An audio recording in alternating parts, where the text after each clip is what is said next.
Her fingers, gentle against the raw, fevered skin of the white man, trembled slightly.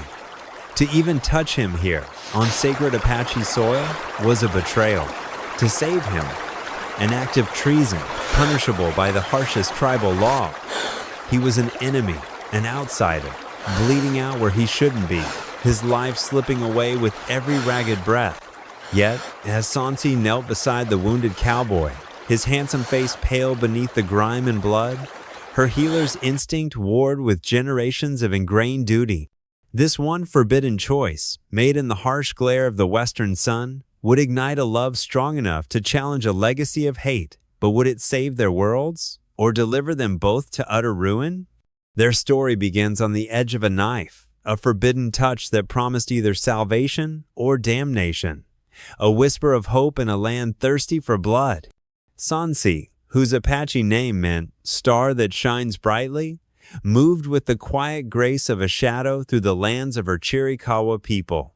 The singing river, a ribbon of life snaking through a protective canyon, was the heart of her village. For uncounted seasons, her tribe had thrived here, their existence interwoven with the rustling cottonwoods, the calls of hawks, and the sacred pulse of the earth. Sonsee was a true daughter of this ancient lineage, her spirit as free as the eagles soaring above, her wisdom deeper than her years suggested. She was known not for a warrior's ferocity, though she could ride and track with the best of them, but for her profound gift of healing. Sacred Heart, some called her in hushed, respectful tones, a name earned by mending shattered bones, soothing burning fevers, and calming the most troubled spirits with hands that seemed to channel the river's own restorative power.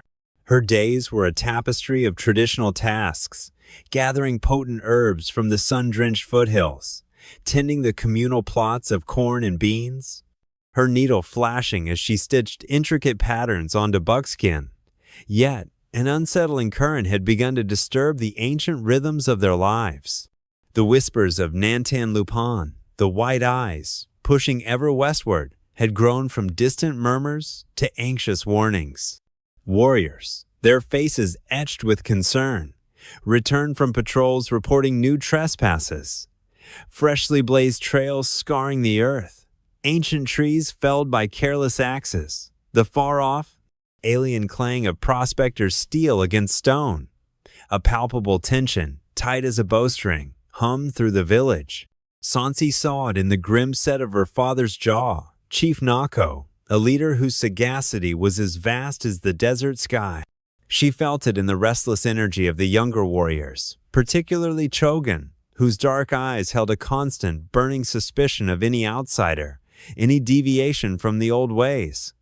Chogan, who also desired Sonsee's hand, saw the world in stark terms of loyalty and threat.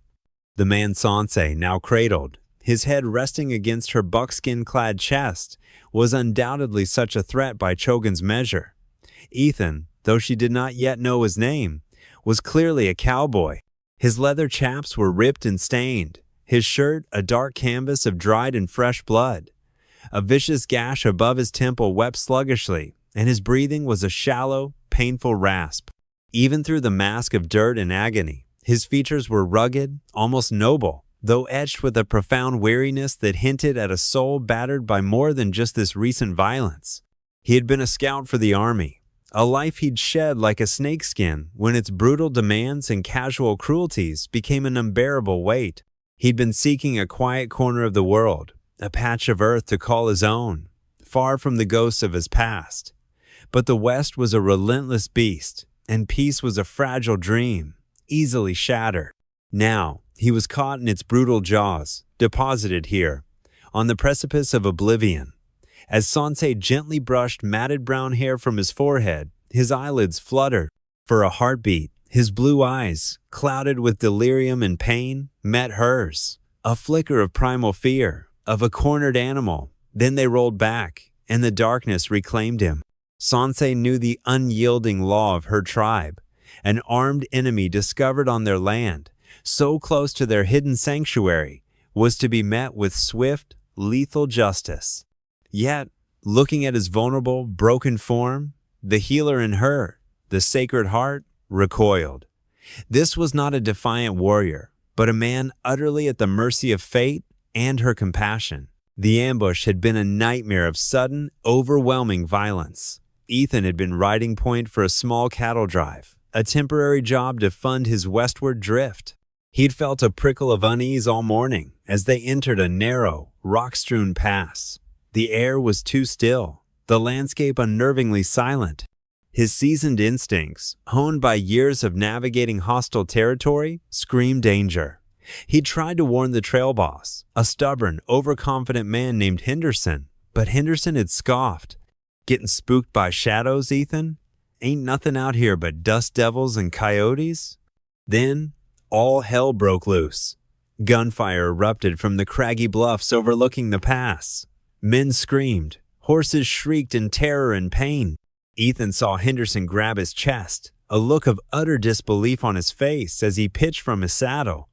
This wasn't a random raid. It was a calculated, merciless slaughter. Through the smoke and chaos, Ethan caught a chilling glimpse of the attacker's leader, a man with eyes as cold and pale as a winter sky, his mouth a cruel slash in a remorseless face. A sickening lurch of recognition hit Ethan. Barton Finch. A prospector by trade, a predator by nature. Finch carved his way through the frontier, leaving a trail of ruined lives, seizing any land rumored to hold riches, eliminating any obstacle with cold-blooded efficiency. Ethan had crossed Finch's path once before. Down near the Gila, had seen him drive a terrified family from their homestead with threats and casual brutality. Ethan's quiet word of protest then had earned him a look from Finch that promised future retribution. Now, it seemed, Finch either had a long memory or Ethan had once again stumbled into the path of his avarice. Perhaps he'd seen too much. A bullet seared across Ethan's temple, the impact sending him sprawling from his horse, his vision exploding into painful, blinding stars. Another slug tore through his side as he slammed into the unforgiving earth, the agony stealing his breath. He'd somehow managed to drag himself into a dense thicket of thorny mesquite, the horrifying sounds of the massacre dimming as a blessed darkness enveloped him. How long he'd lain there, drifting on a red tide of pain and fever, he couldn't fathom.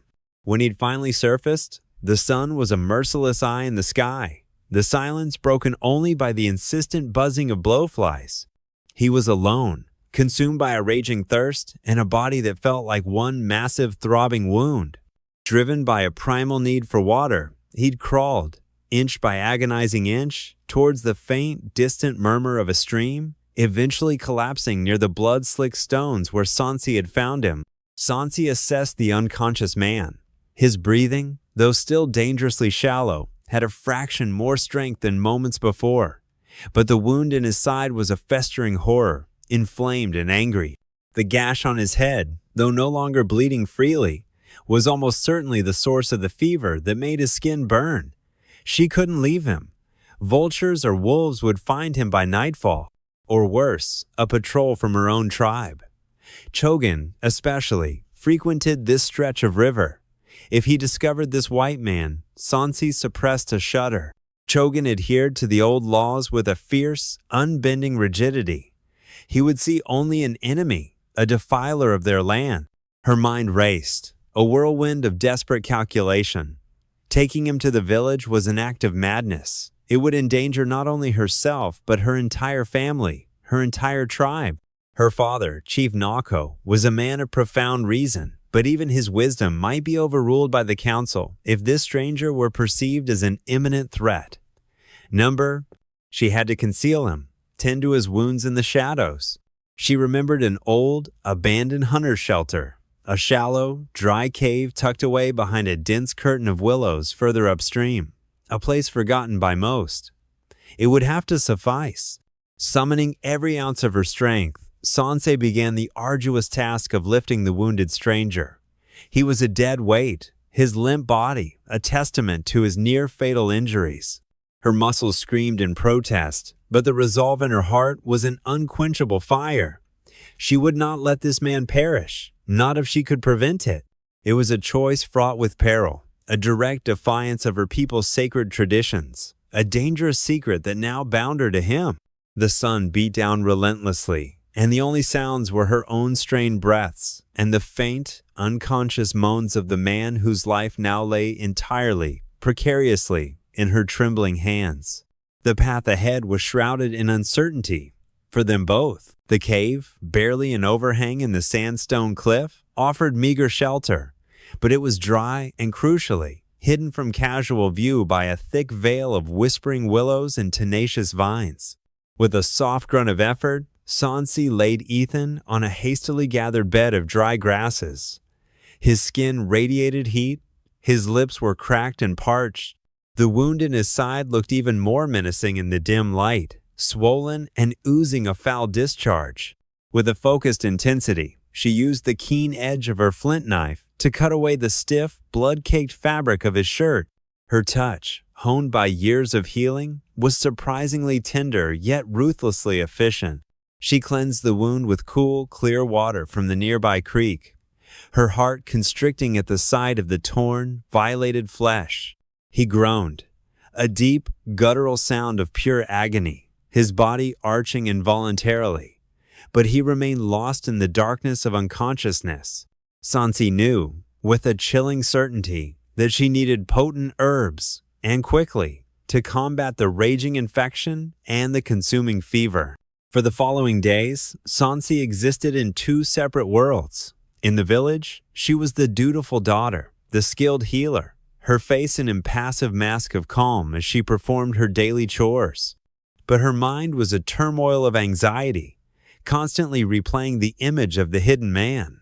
She forced herself to eat, to engage in conversation, to smile. All the while her senses were stretched, taut, alert for any sign that her secret was discovered. Each evening, as twilight painted the canyon walls in shades of purple and gray, she would slip away, a small deerskin pouch containing food and freshly gathered herbs concealed within her berry basket. She'd located a patch of potent feverfew and gathered willow bark to combat his relentless temperature, and she carefully crushed yarrow leaves into a poultice to pack into the suppurating wound. These were the ancient remedies of her grandmother, a legendary healer whose wisdom now flowed through Sonsee's own hands. Ethan, meanwhile, tossed in a turbulent sea of fever dreams and searing pain.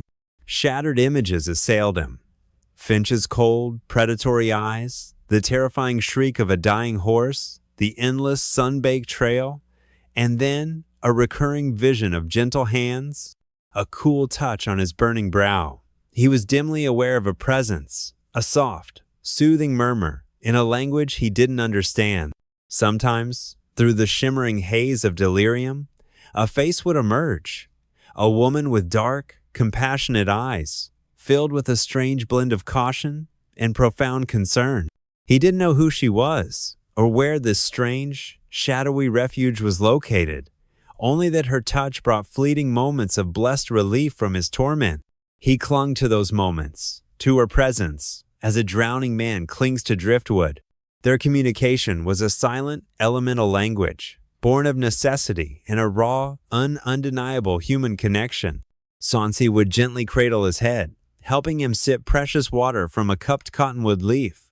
She would meticulously change the poultice on his wound, her expression unreadable, but her movements precise and careful. He, in his brief, scattered moments of lucidity, would simply watch her, a silent, desperate question in his pain-filled eyes. Who are you? Why are you risking so much for a stranger, an enemy? Her only answer was in her continued care, her unwavering, if wary, presence. One cool evening, as she was carefully applying a fresh dressing of crushed herbs to his side, Ethan's eyes opened, and for the first time since she'd found him, they held a spark of genuine clarity. He looked at her, truly seeing her, taking in the intricate beadwork on her buckskin dress, the dark, glossy braids that framed her face, the steady, unwavering intensity of her gaze. His voice, when he tried to speak, was a hoarse, broken rasp. "Water," he managed, the single word a monumental effort. Sonsee nodded, her heart leaping with a strange mixture of relief and trepidation, and quickly fetched some from a small clay pot. As he drank, his eyes never left hers. "Who?" he whispered, the effort visibly draining him. Sonsee hesitated. She knew no English, and he, clearly, no Apache. She touched her chest lightly. "Sonsee," she said, her voice soft, barely audible above the chirping of crickets outside the cave. Then she gestured towards him with a questioning look. He understood. "Ethan," he rasped out, the name a fragile offering, a name, a connection, a beginning. The immense risk Sonsee had undertaken weighed on her like a physical burden. Chogan, the ever-watchful warrior, whose possessive gaze often lingered on her, had begun to notice her increasingly frequent evening departures. His eyes, as sharp and observant as a hawk's, missed very little. Chogan was fiercely, almost fanatically, protective of his people and their ancient traditions, and his profound suspicion of anything or anyone outside their established ways was well known. He was also a persistent suitor for Sonsee's hand, a match her father had not discouraged, though Sonsee herself felt only a suffocating unease in his presence. One late afternoon, as she was returning from her clandestine visit to Ethan, having just seen a flicker of actual recognition in his eyes, Chogan intercepted her near the whispering willows by the riverbank. His powerful arms were crossed over his broad chest, his expression a thundercloud of suspicion. "You wander far from the village these days, Sonsee," he said, his voice a low, challenging rumble. "The high desert holds many dangers, even for one as skilled in woodcraft as you." Sonsee met his piercing gaze with an outward calm she did not feel, her heart hammering a frantic rhythm against her ribs. "I gather healing herbs, Chogan. The moon is right for certain roots." He grunted, clearly unconvinced. "Be wary, Sonsee. The spirits of our ancestors do not look kindly upon secrets kept from the heart of the tribe." His words were a thinly veiled threat, and Sonsee knew with a sickening certainty that her precarious deception could not last much longer. Ethan, though still profoundly weak, was undeniably mending. His fever had finally broken, the angry inflammation around his wounds slowly receding. He was more alert now, his gaze following her movements with an intensity that was a mixture of profound gratitude and bewildered questioning. He would try to form simple words, make gestures. She would respond in kind. A fragile, tentative bridge of understanding was being painstakingly constructed between their two disparate worlds, word by word, gesture by gesture, in the quiet, fire-lit sanctuary of the hidden cave. But the looming shadow of Chogan's discovery and the inevitable wrath that would follow stretched ever longer, ever darker. Ethan's strength returned in small, precious increments, each one a victory hard won against the ravages of his injuries. The consuming fever finally relinquished its grip, leaving him weak and drenched in sweat, but lucid. The agonizing, stabbing pain in his side gradually dulled to a persistent, throbbing ache, a constant, unwelcome reminder of his violent brush with oblivion. He spent his waking hours observing Sonsee as she moved with quiet efficiency about the confines of the small cave, her presence a silent, potent reassurance. He saw the deep furrows of worry that creased her brow when she believed he wasn't looking, the almost imperceptible sag of weariness in her shoulders after her long, clandestine journeys to bring him sustenance and healing herbs. A gratitude so profound, it felt like an ache in his chest swelled within him, inextricably mingled with a burgeoning admiration for her unwavering courage and her deep, instinctual compassion.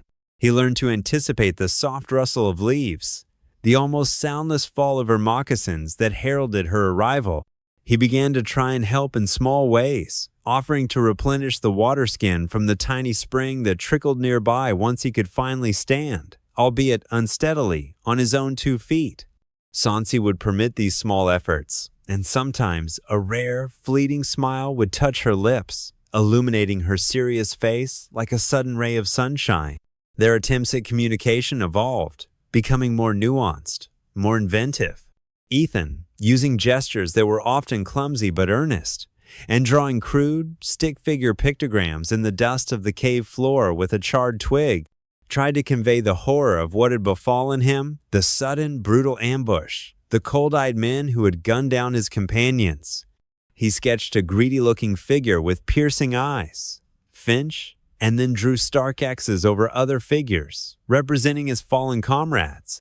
Sonsee watched, her expression somber, her dark eyes reflecting a deep understanding. Her people had known too much of such violence, such loss, at the hands of the white man. She, in turn, began to share fragments of her own world, naming the brightly colored birds whose songs filtered into the cave, identifying the various plants she used for healing, describing the vital importance of the singing river, the very heart of her people's land. He painstakingly learned the Apache word for water, too, and for thank you, ahehi. She, in turn, learned his name for the sun, sol, and the moon, luna, from the few Spanish words he knew. Each new word was a small, shared triumph, another slender thread woven into the improbable tapestry of their growing bond. The quiet, sheltered intimacy of their hidden world, however, was a fragile, easily shattered illusion. Chogan's relentless vigilance had not diminished. If anything, it had intensified. He had observed Sonsee slipping away towards the creek far too often, her explanations about gathering rare herbs beginning to sound increasingly hollow, even to less suspicious ears. He noted the extra portions of food she sometimes carried, the subtle but undeniable shifts in her daily routine. His mind, already predisposed to distrust and quick to anger, began to assemble the scattered pieces into a deeply disturbing puzzle. He started to shadow her, his movements as silent and stealthy as a hunting panther. One late afternoon, the air thick with the scent of pine and damp earth, Sonsee was carefully helping Ethan take a few tentative steps just outside the cave's entrance, allowing him to breathe the fresher air and feel the weak warmth of the declining sun on his face. Suddenly, Chogan materialized from the dense screen of willows, his face a mask of cold, unadulterated fury, his hand instinctively dropping to the bone-handled knife sheathed at his belt.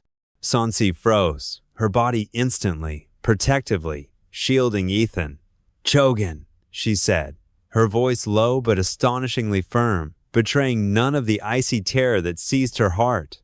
Ethan, though still visibly unsteady, straightened his shoulders, his own hand reflexively moving to his hip, to where his gun belt would normally have rested. He might not understand the words, but he understood the raw, palpable menace in the warrior's rigid posture, the undisguised hostility blazing in his dark eyes. Chogan's furious gaze flickered from Ethan's pale, drawn face to Sonsee's defiant, unyielding stance. "So," Chogan hissed, his voice dripping with venomous contempt, "this is your shameful secret, Sonsee. A white-skinned dog, hidden like a rat on our sacred land. You betray your own blood, your own people." He was grievously wounded, Chogan, at the very door of death. Sonsee countered, her chin held high, her gaze unwavering. "My heart would not allow me to leave him to the coyotes and the buzzards." "He is an enemy," Chogan spat, his face contorted with rage. "The law of our fathers is clear. He should have been left to perish, or his life taken swiftly." He took a menacing step forward. Ethan tensed, every instinct screaming at him to defend Sonsee, even in his weakened state, but she placed a quick, restraining hand on his arm. "He is a man, Chogan, and he has offered no harm, no threat to any member of our tribe. His kind, his entire race, has harmed us all." Chogan's voice rose to a furious shout. "They steal our ancestral lands. They slaughter our game. They bring sickness and endless sorrow. He is no different from the rest of them." He lunged, not at Ethan, but to seize Sonsee's arm in a bruising grip. "You will come with me. The Council of Elders will hear of this unforgivable treachery. And he," Chogan gestured contemptuously towards Ethan, "he will finally face true Apache justice." Sonsee knew with chilling certainty what Apache justice would entail for an unauthorized white man discovered hidden on their land, especially one concealed by a member of the tribe. It would mean a swift, brutal, and inevitable death. Desperation lent her an unexpected strength. "No, Chogan, you will not. If you insist on bringing this before the council, then I will speak my truth. but you will not lay a hand on him in violence." Her eyes blazed with a righteous fire that Chogan had never witnessed in her before. He hesitated, momentarily taken aback by her fierce, unyielding defiance. He knew Sonsee was deeply respected within the tribe, and her father, Chief Nako, placed great value on her wisdom and compassion. A public accusation, if mishandled, could easily rebound upon him. He released her arm abruptly, his expression still a mask of grim disapproval. "Very well, Sonsee. We will see what Chief Nako and the honored elders have to say. But do not delude yourself into thinking this changes the core of the matter. He is a blight upon this land, a danger to us all." With a final, scathing glare at Ethan, Chogan turned on his heel and strode away, his back rigid with suppressed fury. The silence he left in his wake was heavy, suffocating, charged with unspoken fears. Sonsee turned to Ethan, her face pale but resolute. "We must go," she said, her voice urgent, though she knew he wouldn't understand the Apache words. She gestured emphatically towards the direction of the village, then made a distinct motion of hands being bound. Ethan's eyes narrowed. He understood the essence of her warning. He was to be taken, judged. He owed this courageous woman his life, 10 times over, and he would not allow her to suffer further because of him. He nodded slowly, his gaze steady. "I understand." The journey to the Chiricahua village was fraught with a palpable tension. Sonsee walked ahead, her heart a leaden weight in her chest, each step an effort. Ethan followed, leaning heavily on a sturdy cottonwood branch he'd fashioned into a makeshift crutch. He was still weak, his body aching, but his resolve was a core of steel within him. He would face whatever awaited him with whatever dignity he could muster. As they approached the outer perimeter of the encampment, nestled amongst ancient cottonwoods and shielded by imposing rocky bluffs, figures began to emerge from the brush and hide lodges, their faces a mixture of startled curiosity and deep-seated suspicion. Chogan was already there, speaking with animated indignation to a grim-faced group of warriors, his accusatory gestures pointing back toward Sonsee and the approaching Ethan. A ripple of whispers, like dry leaves skittering before a storm, spread through the gathering crowd. Sonsee, her head held high, led Ethan directly to the largest, most central lodge, the dwelling of her father, Chief Nako. Nako was a man of imposing, quiet authority, his weathered face, a living map of wisdom earned through hardship, his dark eyes holding both the fierce protectiveness of a leader and the profound weariness of one who carried the immense burden of his people's fate. He listened in stoic, unbroken silence as Chogan, his voice thick with righteous fury, recounted his discovery, vehemently accusing Sonsee of blatant treachery and Ethan of being a spy, or worse, a harbinger of further violence. Sonsee stood tall and composed, waiting her turn to speak. When Chogan finally finished, his chest puffed with an air of self-importance. Nako's penetrating gaze turned slowly to his daughter. "Sonsee," his voice was deep, resonant, like the rumble of distant thunder. "What have you to say in your defense?" Sonsee spoke, her voice clear and surprisingly steady, though her hands, clasped before her, trembled almost imperceptibly. She recounted finding Ethan near death's door, of her difficult decision to offer aid, not as an Apache to a sworn enemy, but as one human being to another in desperate, dire need. She spoke of his terrible wounds, his consuming fever, her painstaking efforts to draw him back from the brink. She did not shy away from the immense risk she had consciously undertaken. "He was helpless, my father. My heart, the spirit within me, would not allow me to leave him to die such a solitary, agonizing death." Nako listened, his expression unreadable, his gaze never leaving his daughter's face. Then his focus shifted, settling upon Ethan. "And you, white man," he said, his English surprisingly fluent, a skill acquired through years of bitter, often fruitless negotiations with the encroaching world. "Why are you on our sacred land? Who are you? And what purpose brings you here?" Ethan, leaning heavily on his crutch, met the chief's direct, unwavering gaze. He spoke slowly, deliberately, choosing his words with utmost care. He told them his name, that he was a former Army scout, now simply a traveler seeking a new life. He described the brutal ambush, the merciless men who had attacked his party. As he spoke of the leader, the man with the chillingly cold eyes, he saw a distinct flicker of recognition, of dawning comprehension in Nako's otherwise impassive eyes. This man, Ethan continued, his voice gaining strength, his name is Barton Finch. He is driven by an insatiable greed. He seeks gold, I know, but I believe he sought something more this time. He spoke of controlling water, of a vital river, a hidden spring. At the pointed mention of controlling water, a palpable murmur of unease ran through the assembled elders.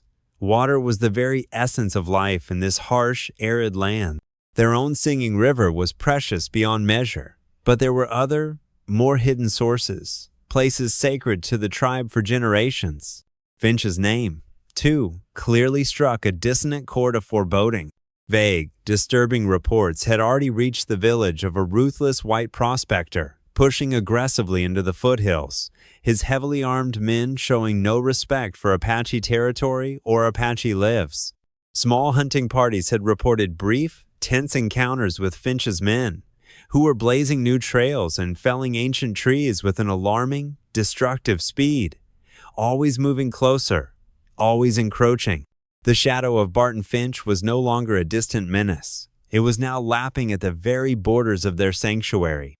It was then that an old woman, one of the tribe's most revered and ancient wise women, spoke.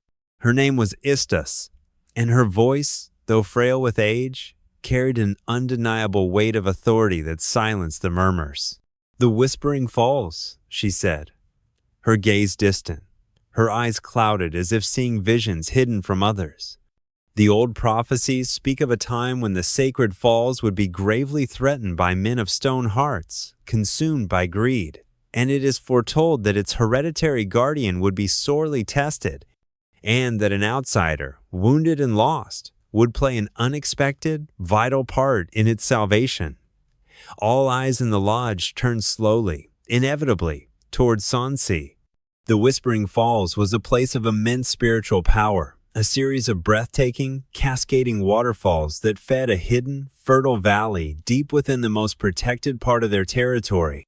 Its waters were said to possess unique healing properties, and the spirits of their most revered ancestors were believed to dwell there. And Sonsee, through her maternal lineage, was indeed the hereditary guardian of this sacred site, a solemn responsibility she had carried with quiet reverence since her youth. Her people called her Sacred Heart, not only for her compassionate healing, but also for this profound, sacred duty tied to the very spiritual heart of their land. Sonsee's breath caught in her throat, a sharp intake of stunned realization. She had known of the ancient prophecy, of course, as all in her tribe did, but she had never, not for a single moment, connected its profound words to her impulsive actions, to this wounded stranger. Could it possibly be?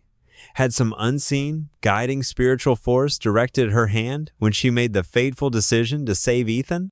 Chief Nako looked from the wizened face of Istus to his daughter, whose expression was a mixture of awe and apprehension, then back to the watchful Ethan. The disparate pieces of the puzzle were falling rapidly into place, forming a deeply disturbing, yet strangely coherent, picture. Finch was not just a random, greedy gold seeker. He was a direct, calculated threat to one of their most sacred, life-giving sites. Perhaps he was unaware of its full spiritual significance, or perhaps he had brutally extracted some information about its hidden importance. And Ethan, the wounded stranger, was no longer just an enemy. He was a potential, if unwitting, key. He had seen Finch, knew his brutal methods, his relentless drive. "This Barton Finch," Nako said, his voice now heavy with gravity. "His men have been sighted moving steadily towards the broken mesa, which lies perilously close to the hidden trail leading to the Whispering Falls. They scar the earth with their digging. They foul the pure streams with their waste. They are like a plague of locusts upon the land." He fixed Ethan with an intense stare. "You say this?" Finch spoke of controlling water. "The Whispering Falls is the very life source of that hidden valley. the spiritual heart of our people. If he finds it, if he controls it, the unspoken consequence, the utter devastation it would mean, hung heavy and suffocating in the firelit air of the lodge. Chogan scoffed, his skepticism still deeply entrenched. A prophecy? We are to stake our people's survival on the faded ramblings of an old woman and the unverified word of this white man? He remained unconvinced, his distrust of Ethan absolute and unyielding. He is still an enemy. He knows our land now, the location of our village. He is a danger. Perhaps, Nako countered, his eyes sharp as flint. He is an enemy who now shares a powerful, common foe with us. A foe who threatens to destroy us all, Apache and perhaps even his own kind who stand in Finch's way. He turned back to Ethan.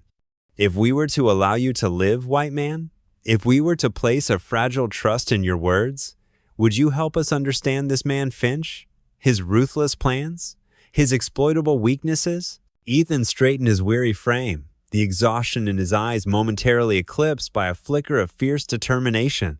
He thought of Finch's cold-blooded cruelty, the good men he had seen mercilessly slaughtered. He thought of Sonsee's unwavering kindness, the precious gift of life she had selflessly given back to him. He owed her, and by extension, her people, a debt he could never fully repay. Finch is utterly ruthless, Ethan said, his voice stronger now, resonating with conviction.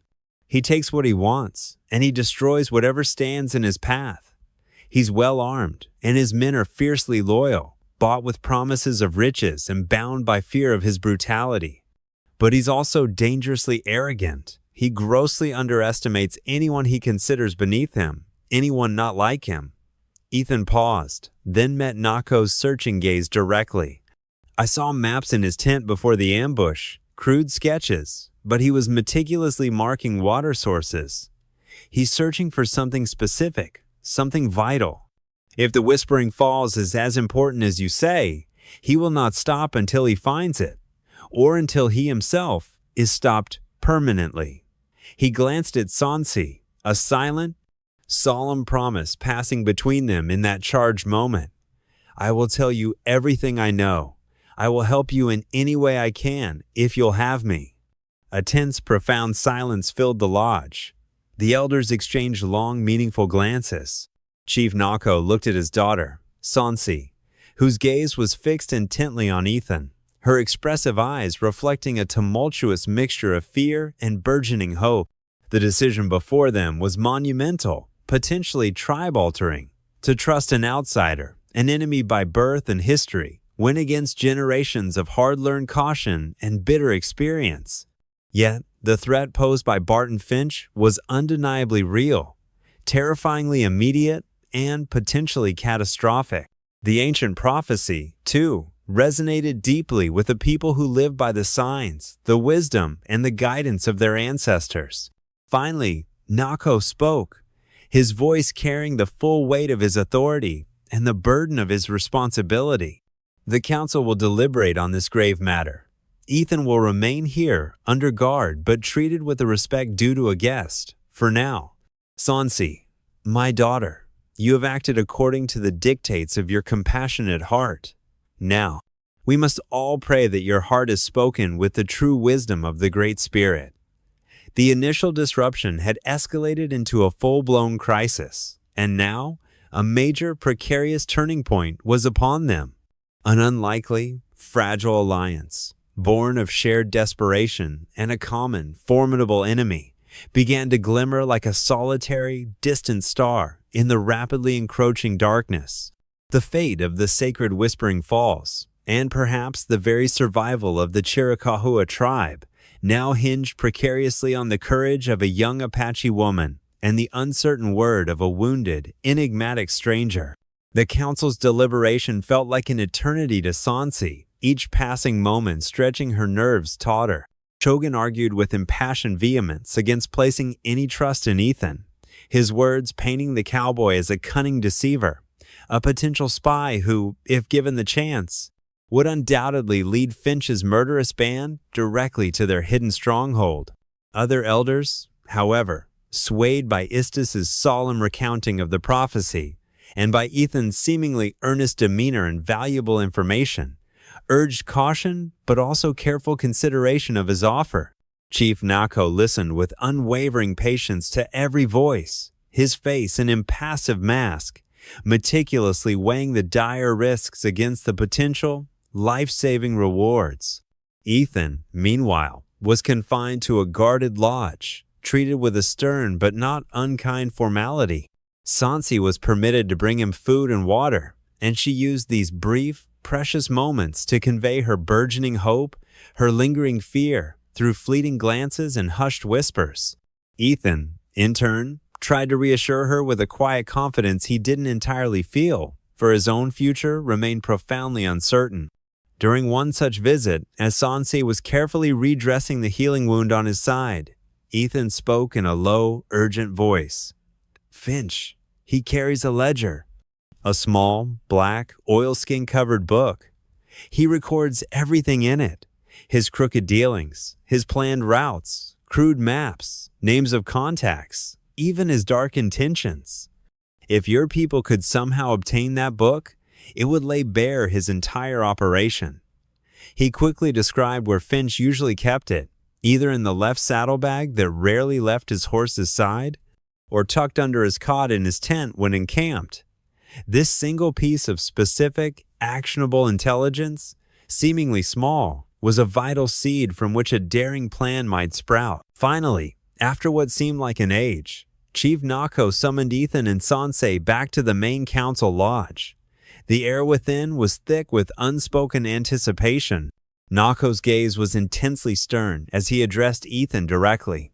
"We have reached a decision. You will be given a chance to prove the truth of your words and the sincerity of your offer. Our most trusted scouts have confirmed your information. Finch's men are indeed camped near the broken mesa, and their destructive activity is increasing daily. They are now dangerously, unacceptably close to the hidden trail that leads to the sacred Whispering Falls." He paused, allowing the gravity of his words to sink in. "We will dispatch a small, elite party to observe Finch's movements, to ascertain more precisely his strength and his immediate intentions. You, Ethan, will guide them. You know this man, his habits, his likely tactics." Chogan surged to his feet in protest. "Chief, to send him! It is madness! He will betray us at the first opportunity." Nako silenced him with a single, authoritative wave of his hand. "Chogan, your deep-seated distrust is noted, and perhaps not entirely unwarranted. Therefore, you will be part of this scouting party. You will watch him like a hawk. If he makes one false move, one gesture of betrayal, your arrow will find its mark without hesitation." His eyes then softened almost imperceptibly as he looked at his daughter. "And you, Sonsee, my brave child, your intimate knowledge of the sacred terrain surrounding the falls is unmatched. You will also accompany this party. You will ensure that the hidden path to the falls remains inviolate, and you will serve as my eyes and ears, reporting all you see and hear." It was an incredibly risky strategy, placing Ethan in a position of precarious trust, while simultaneously keeping him under a direct, lethal threat. But it was also a crucible, a test of his true intentions. The plan was thus set. A small group of the tribe's most skilled and stealthy warriors, led by the still skeptical Chogan and guided by Ethan and Sonsee, would depart at first light. Their perilous mission, to gather crucial intelligence on Finch's operation, and if a clear opportunity arose, to subtly disrupt his plans without triggering a full-scale conflict for which they were not yet adequately prepared. Ethan felt a surge of adrenaline, mixed with a grim determination. This was his chance to repay Sonsee's life-saving compassion, to earn the genuine trust of her people, and to strike a decisive blow against the man who had so callously left him and his comrades for dead. The journey towards the broken mesa was undertaken with swiftness and an almost preternatural silence. Ethan, despite the lingering ache from his still healing wound, moved with a quiet, woods-wise competence that grudgingly impressed some of the keen-eyed warriors. He pointed out subtle signs of Finch's passage that even their expertly trained eyes had nearly missed, a freshly broken twig bent in an unnatural direction, a barely perceptible disturbance in the pattern of stones on the trail. His knowledge of tracking, hard learned during his years as an army scout, was proving unexpectedly invaluable. Sonsee walked mostly beside him, her presence a silent wellspring of quiet strength and reassurance. Chogan, however, remained a brooding shadow of suspicion, his dark eyes constantly fixed on Ethan, his hand never straying far from the feathered notch of an arrow in his quiver. They reached a rocky overlook, offering a concealed view of Finch's camp just as dusk began to bleed across the western sky. The camp was larger, more organized, and more heavily armed than Ethan had initially anticipated. At least 20 rough-looking men, heavily armed with rifles and pistols, moved about the flickering campfires. Tents were haphazardly pitched, and the raucous sounds of crude laughter, drunken singing, and angry disputes drifted up to them on the evening breeze. Finch's tent, noticeably larger and set slightly apart from the others, was easily identifiable. Ethan pointed it out with a grim certainty. That's his den.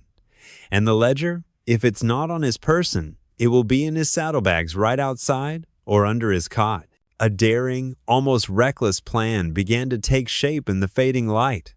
While a few of the warriors created a carefully orchestrated diversion on the far side of the sprawling camp, designed to draw out a significant number of Finch's undisciplined men, Ethan, with Sonsee, to guide him through the treacherous, unfamiliar darkness and ensure an utterly silent approach, would attempt the incredibly risky feat of retrieving the ledger. If they were caught, discovery would mean certain death for all of them. Chogan argued fiercely against it, favoring a more direct, albeit smaller, surprise attack on the sentries. But Sonsee, her voice firm with conviction, spoke up. "Our father, the chief, charged us with learning Finch's precise plans. The book Ethan speaks of will reveal far more than any brief skirmish." Nako's implicit trust in her judgment, combined with Ethan's specific, crucial knowledge of Finch's habits, ultimately swayed the decision. Under the concealing cloak of a moonless, star-dusted night, the audacious plan was set into motion. Two of the most agile warriors, fleet-footed and masters of animal mimicry, began to make noises like a cornered, snarling mountain lion on the far eastern perimeter of the camp. Predictably, shouts of alarm arose as several of Finch's men, grabbing their rifles, clumsily headed out into the darkness to investigate the perceived threat. This was the momentary distraction they needed. Ethan and Sonsee, moving like wraiths in the deep shadows, slipped down from the overlook and approached Finch's tent from the less guarded rear. Sonsee's innate knowledge of every rock, every bush, every patch of soft earth allowed them to move with an almost supernatural quietness that amazed even Ethan. His heart hammered against his ribs, the sound deafening in his own ears. He could hear Finch's gruff, angry voice from inside the tent, loudly berating someone for some perceived incompetence. The worn leather saddlebags were slung over a makeshift rail just outside the tent flap, exactly as Ethan had predicted. With Sonsee keeping a vigilant watch, her senses preternaturally alert to the slightest sound or movement, Ethan crept forward, his breath held tight in his chest. His fingers, trembling slightly despite his efforts at control, fumbled with the stiff leather strap of the main bag. He found it. A small, oilskin-wrapped, rectangular book. His fingers closed around its reassuring bulk, just as a bulky figure suddenly emerged from the tent. It was Finch himself, his face set in a characteristic scowl. Ethan froze, instantly pressed flat against the canvas wall, enveloped by the deep shadow of the tent. Finch grumbled something under his breath about incompetent fools, kicked idly at a loose stone, and then, to Ethan's immense, heart-stopping relief, turned and ducked back inside the tent. Clutching the precious ledger, Ethan melted back into the welcoming darkness where Sonsee waited, her eyes wide and luminous. They retreated as silently and swiftly as they had come, rejoining Chogan and the other warriors at the rendezvous point. Even Chogan, upon seeing the ledger, had to concede a silent, grudging measure of respect for the success of their daring, almost suicidal maneuver, though his expression remained carefully guarded. They made their way back to the Chiricahua village under the cold light of the distant stars. The purloined ledger, a heavy, significant weight in Ethan's hand, a potential key to their very survival. The major turning point had been reached, the vital information secured. Now came the perilous task of deciphering and using what they had found. The knowledge contained within that small black book would either arm them for the inevitable, violent storm ahead, or reveal a hidden threat even greater, even more insidious than they had dared to imagine. Back in the comparative safety and flickering firelight of Chief Nako's lodge, with trusted, armed guards posted discreetly outside, Ethan carefully unwrapped the cracked oilskin from Barton Finch's ledger. The dancing firelight cast long, wavering shadows on the tense, expectant faces gathered closely around. Sonsee sat near Ethan, her dark eyes fixed with unwavering intensity on the book, while Nako, the aged Istas, and a few of the most trusted tribal elders leaned in, their expressions a mixture of hope and apprehension. Chogan stood slightly apart, his arms crossed, still watchful, still maintaining a sliver of his ingrained skepticism, yet visibly intrigued. Ethan opened the book. The pages were crammed with Finch's tight, spidery handwriting, a chaotic jumble of figures, unfamiliar names, supply lists, and crudely drawn but disturbingly accurate maps. As Ethan, with Sonsee occasionally pointing out recognizable landmarks on the maps, began to patiently decipher the cryptic entries, a truly chilling and comprehensive picture of Barton Finch's ruthless ambitions began to emerge with horrifying clarity. It was far worse, far more diabolical than any of them had imagined. Finch wasn't just after any random water source. His detailed notes and precise maps specifically pinpointed the hidden valley and the sacred waters of the Whispering Falls. He referred to it in his notes as Spirit Water Canyon and, more tellingly, the Hidden Oasis Bonanza. He had clearly tortured or bribed the information about its existence out of some unfortunate soul who knew of its location, or perhaps purchased it from a desperate, unknown trader. The ledger meticulously detailed his elaborate plans not just to control the water, but to completely divert its flow, to construct an extensive flume system to support a massive hydraulic mining operation he envisioned further downstream, tearing apart the very mountains. He was evidently planning to bring in dozens more heavily armed men, along with heavy machinery and explosives. The environmental devastation would be swift and catastrophic, poisoning the sacred waters, destroying the fertile hidden valley, and obliterating a site central to the Chiricahua's spiritual identity. But there was an even more sinister entry. One passage spoke chillingly of a final solution for any native interference, detailing a brutal, preemptive surprise attack on any nearby Apache villages once he had fully secured the falls. He was methodically planning to wipe them out, to eradicate them from the land. A cold, visceral dread permeated the lodge, thick and cloying. Istas murmured an ancient prayer for protection, her aged face etched with profound sorrow and righteous anger. Chief Nako's jaw tightened until the muscles stood out like cords, his eyes blazing with a cold, unyielding fury. Even Chogan's deeply ingrained skepticism seemed to shatter in the face of such blatant, documented evil. Sonsee felt an icy chill trace its way down her spine. This man, Barton Finch, was not merely a greedy prospector. He was a harbinger of destruction, a man utterly devoid of mercy, respect for life, or any understanding of land held sacred. Her inherited role as guardian of the Whispering Falls suddenly felt infinitely heavier, more desperately urgent than ever before. Ethan pointed a grim finger to a date heavily circled several times in the ledger. "This date, it is just 3 days from now," he said, his voice low and grave. "He plans to make his decisive move then. He's expecting a large shipment of blasting powder to arrive, to clear a wider path for his wagons and equipment." This was their stark, unyielding timeline. 3 short days to prepare, to defend their most sacred site, their homes, their families, their very existence. Chief Nako rose to his full, imposing height, his presence seeming to fill the entire lodge. "This Finch is a venomous serpent," he declared, his voice ringing with unwavering authority and cold fury. He seeks to strike at our very heart, to poison our sacred waters, to steal the very breath of our ancestral land. We will not allow this abomination to happen. He looked directly at Ethan, his gaze intense.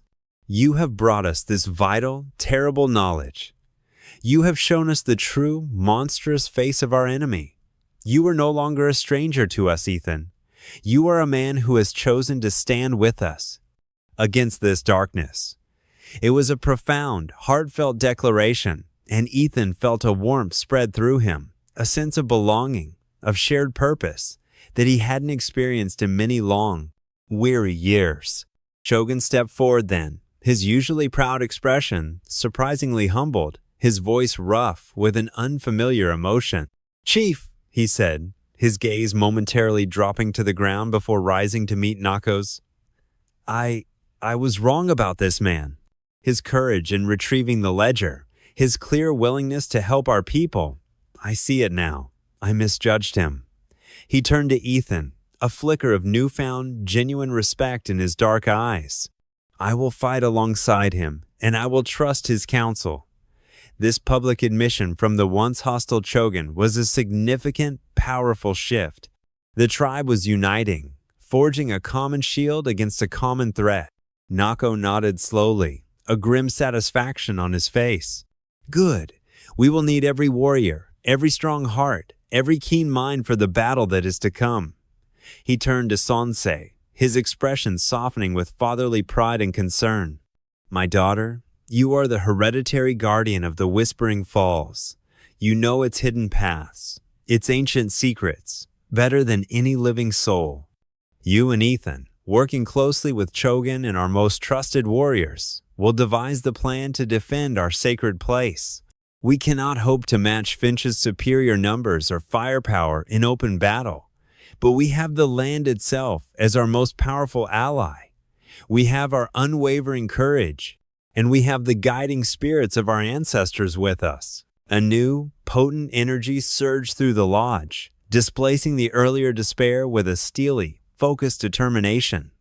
Sonsee felt it, a powerful surge of resolve stiffening her spine. The ancient prophecy Istis had spoken of. Perhaps this was its true, perilous unfolding. She looked at Ethan, no longer seeing just a wounded stranger, but a trusted partner in this desperate, life-or-death struggle. Their eyes met and held, a silent, profound understanding passing between them. The forbidden love that had blossomed in the shadows, under the constant threat of death and discovery, now found itself at the very heart of a battle for their collective survival. It was a love born of two worlds that rarely met in peace, a bond forged in shared peril and cemented by mutual respect. The coming days would test that bond, and the courage of all who dared to stand against the avarice of Barton Finch. The Whispering Falls, serene and sacred, awaited its fate, and its determined defenders were readying themselves for the fight of their lives. The subsequent 2 days were a maelstrom of frenetic, focused preparation. Under the dappled shade of the ancient rustling cottonwoods, Sonsee, Ethan, and Chogan bent their heads together over hastily drawn maps of the Whispering Falls and its rugged surrounding terrain. Sonsee's encyclopedic, intimate knowledge of every concealed game trail, every narrow, defensible ravine, every natural fortification was utterly invaluable. Ethan, drawing upon his hard-earned experience as a frontier scout and his intuitive understanding of how brutal, greedy men like Finch thought and fought, offered astute tactical suggestions. Chogan, his initial, deep-seated animosity now completely supplanted by a grim, focused determination, skillfully coordinated the warriors, translating their combined strategies into concrete, actionable plans. They knew, with a chilling certainty, that Finch would most likely attempt his main approach from the north, through the treacherous defiles of the Broken Mesa, aiming for the most direct, albeit hazardous, path to the head of the falls, where he intended to set his devastating blasting charges. Their meticulously crafted plan was to transform that anticipated path into a veritable death trap.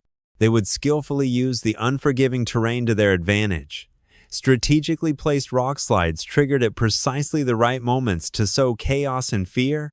Narrow mountain passes converted into deadly ambush points. Cleverly disguised false trails designed to lead Finch's men into inescapable dead ends or dangerous cul-de-sacs. The ultimate goal was not merely to repel Finch's assault, but to shatter his will, to scatter his forces, and to decisively capture or kill Finch himself, thereby ending his reign of terror. Warriors meticulously sharpened arrowheads until they gleamed lethally, tested the draw strength of their bowstrings, and prepared small, potent bundles of dried, pungent herbs that, when ignited, would create clouds of choking, disorienting smoke. The women of the tribe gathered piles of smooth, heavy stones for slingshots, and diligently prepared dried meat, parched corn, and water skins for the impending battle. Even the children participated, their small, nimble hands eagerly gathering tinder or silently running messages between the various preparation groups. A grim, unyielding sense of shared purpose united the entire village. They were fighting not just for their homes and their families, but for their sacred places, their ancestral heritage, their very future as a people. Ethan worked tirelessly, shoulder to shoulder with the Apache warriors. He demonstrated how to set nearly invisible tripwire snares, crafted from rawhide and sinew, that could bring down horses or send men sprawling in the darkness. He helped them reinforce natural rock formations with carefully placed boulders to create more effective, concealed defensive positions. His healing wounds still sent jolts of pain through his side with strenuous movement, but he relentlessly pushed through the discomfort, driven by a fierce, protective desire for Sonsee and a profound respect for the people who had unexpectedly shown him such kindness and courage.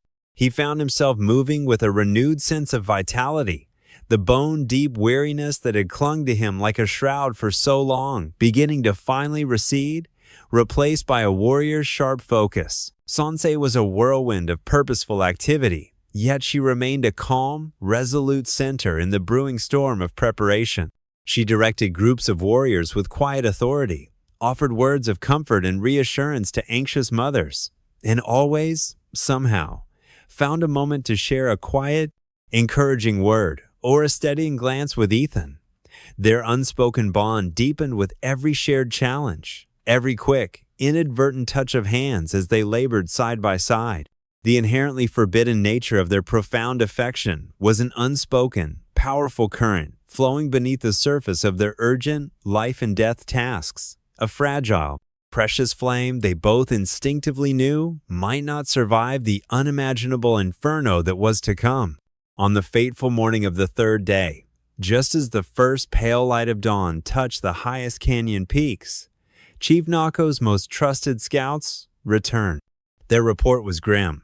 Finch's main party was on the move, even larger and more heavily armed than before, with a long train of pack mules laden with tools, equipment, and ominously, canvas-covered crates that could only contain the blasting powder, just as the ledger had foretold. They were heading directly, inexorably, towards the broken mesa. The time for preparation was over. The bloody confrontation was at hand. Chief Nako gathered his warriors, his weathered face grim but resolute. His voice, though somber, rang with an unshakable defiance that ignited a fire in every listening heart. Today, we fight for the sacred land of our ancestors. We fight for the pure waters that give us life. We fight for our children and our children's children. Show these greedy invaders the unbreakable heart and indomitable spirit of the Chiricahua.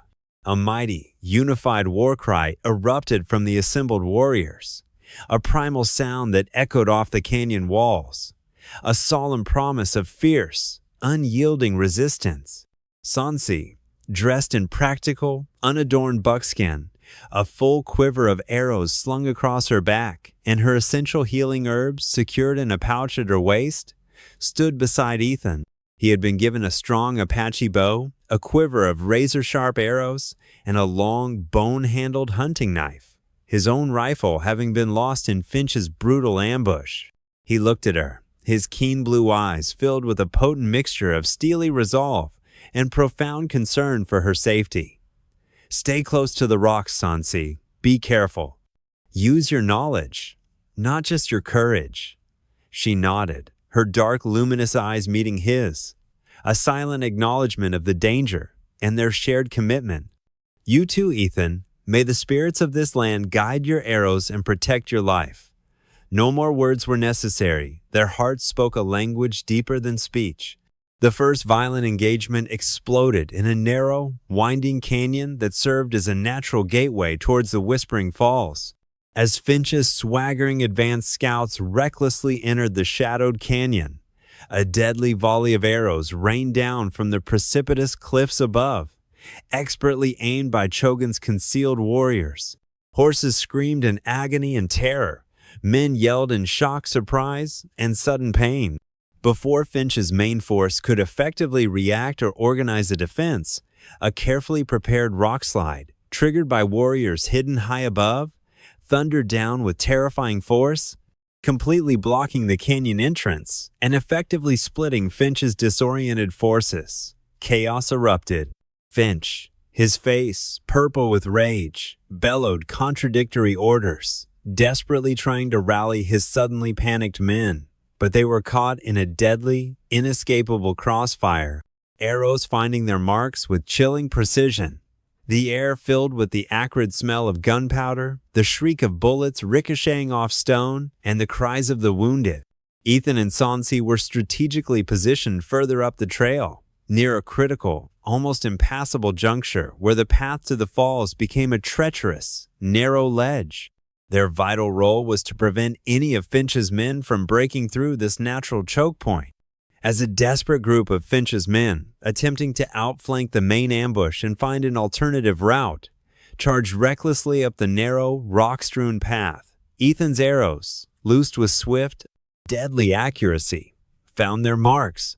Sonsee, using her sling with a skill born of long practice, sent heavy, smooth stones cracking against unprotected heads and limbs, forcing the stunned attackers to recoil in pain and confusion. The brutal, disjointed battle raged for what felt like an eternity. A chaotic series of sharp, vicious encounters fought across the unforgiving, rugged terrain. The Apache warriors, fighting with the fierce desperation of those defending their sacred homeland, moved with a deadly, fluid grace, appearing like phantoms from the rocks and brush, striking hard, and then disappearing before their foes could effectively retaliate. Finch's men, though numerically superior and better armed with repeating firearms, were disoriented by the unfamiliar terrain, frustrated by the elusive enemy, and increasingly gripped by a primal fear. Their naked greed was proving a poor match for the Apache's unshakable courage and profound spiritual resolve. Finch, his face, a mask of apoplectic fury at the unexpectedly fierce resistance, brutally pushed his remaining terrified men forward with savage threats and promises of immense riches. He was consumed by an obsessive, almost maniacal determination to reach the falls, to claim the prize that had driven him to such lengths. He finally, bloodily, broke through the initial ambush points, albeit with devastating losses to his force, and found himself on a wider, more open expanse of ground leading directly towards the hidden valley of the Whispering Falls itself. He could hear the distant, tantalizing roar of the cascading water, a sound that further inflamed his avarice and hardened his cruel resolve. It was here, on this more open ground leading to the sacred valley, that Chief Nako had meticulously planned their final, desperate stand. As Finch and his severely depleted, demoralized force charged forward with more bravado than conviction, they were met by a determined, unbroken line of Apache warriors, with Chief Nako himself, his face a grim emblem of defiance, at their head. Ethan and Sonsee, having strategically fallen back from their previous defensive position, quickly joined the main line of defense. The fighting devolved into brutal, hand-to-hand combat, primitive and personal. Ethan fought with a cold, controlled fury, his borrowed knife and bow an extension of his focused will. He saw Chogan, fighting like a cornered wolf, his every blow an act of vengeance for past wrongs and present desecration. He saw Sonsee, not shrinking from the horrific violence, but moving with a healer's instinct, even amidst the carnage, courageously dragging a severely wounded young warrior to the relative safety of a rock overhang under a hail of errant bullets, then seamlessly rejoining the desperate fray, her sling whirling.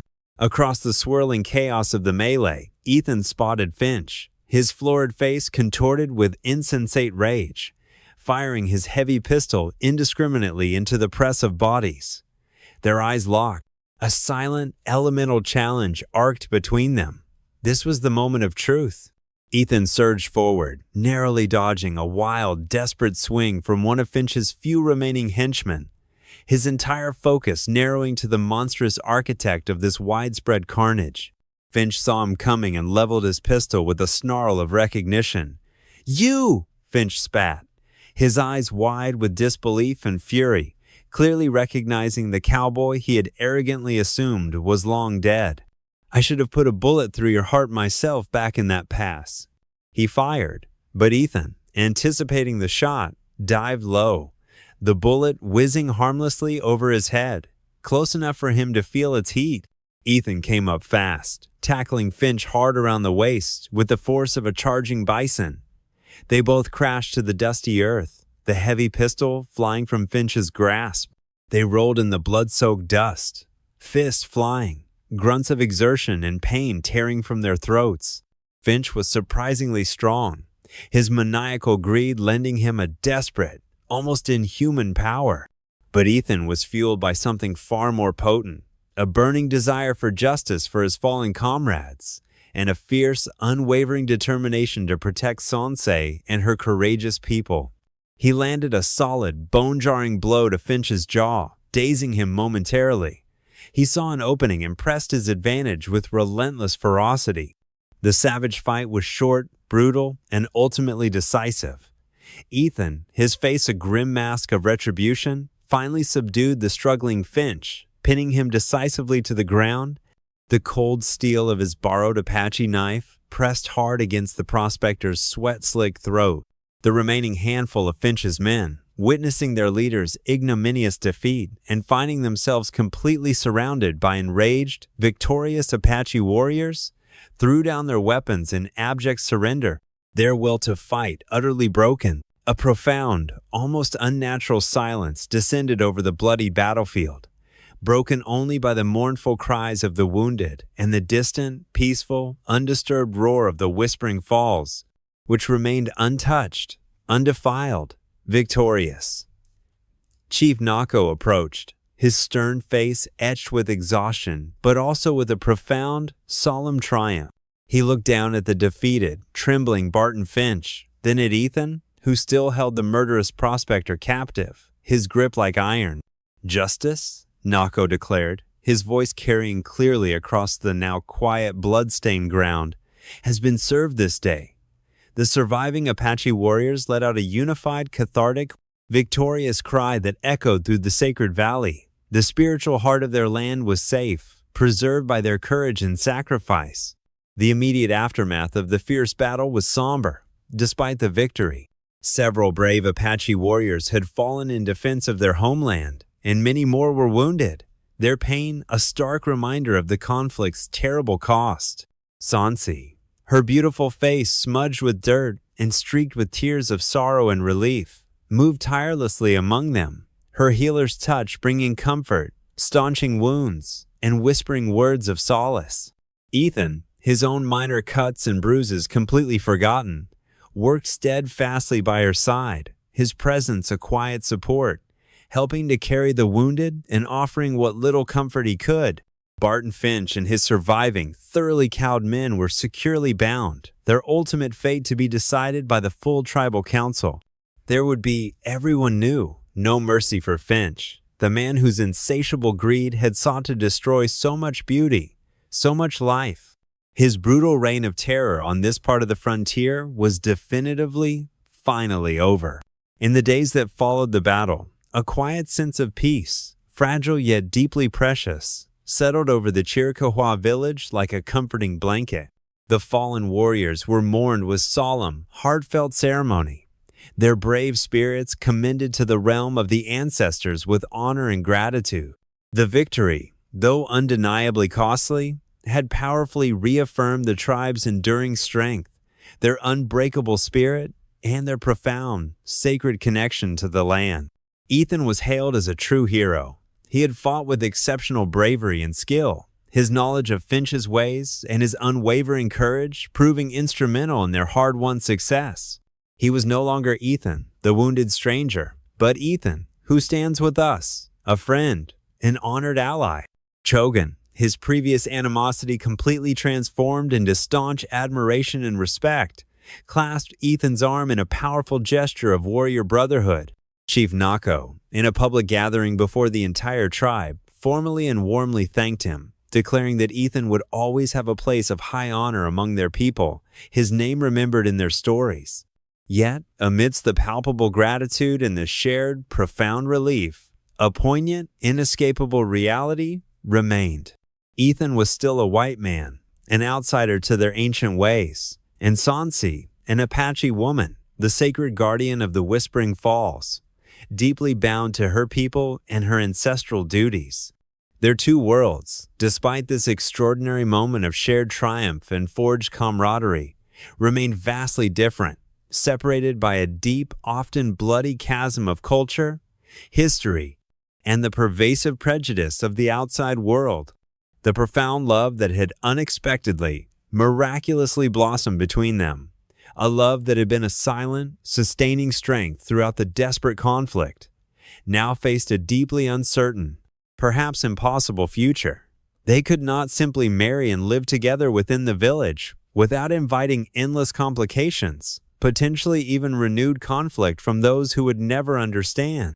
Nor could Sonsee, with her sacred responsibilities, easily abandon her people and her ancestral duties to follow Ethan into his world, a world that had historically shown her people little but hostility, betrayal, and violence.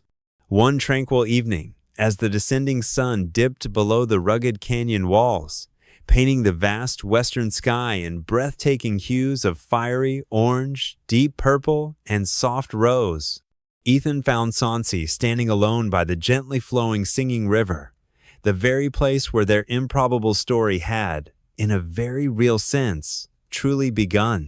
She was gazing pensively at the water, its surface reflecting the vibrant colors of the sunset, her beautiful face thoughtful, a subtle touch of sadness shadowing her dark, expressive eyes. He sat quietly beside her on the riverbank, the familiar silence between them comfortable, yet laden with a universe of unspoken emotions, of acknowledged impossibilities. "They are deeply grateful to you, Ethan," Sonsee said softly, her voice barely disturbing the evening stillness, her gaze still fixed on the mesmerizing flow of the river. "My people, they will not soon forget what you have done for us." "I only did what any decent person should have done, Sonsee," he replied, his voice gentle, almost a whisper. Finch was a blight, a threat to all good folk, whether Apache or white. He paused, then added, his voice thick with an emotion he couldn't conceal, "And I did it for you, mostly for you." She finally turned to him then, her luminous dark eyes searching his, seeking something. "I know," she acknowledged, a small, exquisitely sad smile touching her lips. "Our paths, Ethan, they were never truly meant to cross for more than a fleeting season, were they?" Ethan's heart ached with a dull, heavy pain. He knew, with a certainty that settled like a stone in his gut, that she spoke the undeniable truth. As much as he longed, with every fiber of his being, to stay, to somehow build a life with this extraordinary, courageous woman who had saved him in more ways than he could ever count, he understood the insurmountable complexities, the heartbreaking impossibility of it in this harsh, unforgiving land, in this divided time. "Perhaps not for long," he conceded, his voice thick with unshed tears. "But the time we've shared, it has changed me forever, Sonsee. I will carry the memory of it, of you, in my heart, always." He reached out, his calloused fingers gently, reverently, tracing the delicate line of her jaw. Her skin was warm and soft beneath his touch. She leaned into his hand, her eyes closing for a long moment, as if to savor the fleeting contact, to imprint it upon her soul. "The Whispering Falls are safe now," she whispered, her voice like the rustle of leaves. "My heart, it is full of gratitude for that. And for you, Ethan, who stands with us." She opened her eyes, and he saw in their clear depths the profoundness of her affection, a perfect mirror of his own. "You must go, Ethan. Soon. Before the high snows make the mountain passes impassable. Before it becomes even harder for us both to say farewell." He knew, with a chilling finality, that she was right. To stay longer would be to invite more heartache, more painful complications, perhaps even to place her in danger from those in the unforgiving outside world who would never understand or accept their unique, transcendent bond. He nodded slowly, a tight, painful lump forming in his throat, making speech impossible. "I understand." The following morning, Ethan made his preparations to depart. He was gifted a strong, sure-footed pony, ample provisions for a long journey, and the sincere, heartfelt farewells of the entire tribe. Chief Nako clasped his hand firmly, his eyes conveying a deep, abiding respect. "Go in peace and safety, Ethan. May your path be clear, and your heart find solace. You will always be welcome in our lodges, remembered in our prayers, should you ever choose to return." Chogan, his former adversary, now his brother in arms, gave him a powerful warrior's embrace. Sonsee walked with him in silence to the very edge of the village, their hands clasped tightly, their fingers interlaced. Words seemed utterly inadequate, hollow. He stopped, turning to face her fully. He cupped her beloved face gently in his hands, his thumbs stroking her smooth cheeks, trying to memorize every detail. "Sonsee," he began, but his voice, choked with emotion, failed him. She reached up, her slender fingers covering his, stilling their movement. "No words are needed, Ethan. Our hearts know what is true." She leaned in then and pressed a soft, lingering, unforgettable kiss to his lips, a kiss that tasted of wild sage, of sunshine, of unspoken promises, of enduring love and inevitable, heartbreaking loss. It was a farewell, a sacred seal upon their epic, forbidden love story. Then, with a final, soul-wrenching look that conveyed more than words ever could, she stepped back, her composure fragile but intact. "Go now," she whispered, her voice barely audible above the morning breeze. "And do not look back." Ethan mounted his horse, his movements stiff, mechanical. He looked down at her one last, lingering time, etching her image onto his very soul. Her strength, the fierce loyalty in her eyes, the profound love that radiated from her like a palpable force. He turned his horse and rode away, towards the vast, unknown western horizon, resolutely not looking back, for to do so would be to shatter the fragile, hard-won composure he struggled so desperately to maintain. Sonsee stood watching, a solitary, graceful figure against the backdrop of her ancestral lands, until he was merely a distant, fading speck, swallowed by the immense indifference of the western landscape. Then she turned, her shoulders squared with resolve, and walked back towards her village, towards the sacred Whispering Falls, her duty clear, her heart forever imprinted with the indelible memory of the wounded stranger who had helped to save her world, and who had, for one brief, shining, unforgettable moment in time, been the sacred, cherished love of her life. The frontier was, and would always be, a place of harsh, unyielding realities and fleeting, precious joys. But the extraordinary love between Ethan and Sonsee, though now just a poignant whisper against the wind, remained a powerful, enduring testament to the boundless capacity of the human heart to connect, to love, even across the deepest, most formidable divides. The land remained, wild and ruggedly beautiful, forever holding their secret, a timeless tale of courage, sacrifice, and a love that transcended all boundaries, a true, unforgettable legend of the untamed West.